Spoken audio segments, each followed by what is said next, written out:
সবাই কেমন আছেন? আশা করি ভালো আছেন। বাবার বাড়িতে পিঠার আয়োজন।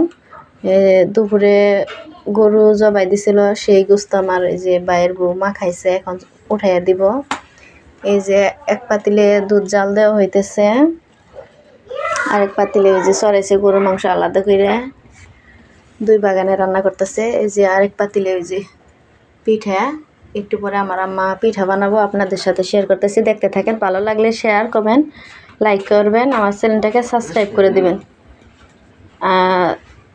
পুরো ভিডিওটা দেখতে থাকেন।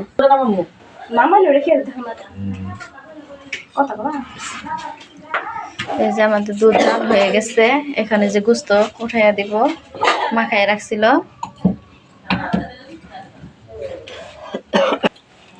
ওই যে আমাদের মিঠাই কাটা শেষ, নারকেল কোরানি হয়েছে, পিঠা বানানি শুরু করবো এখন, সাথে থাকেন।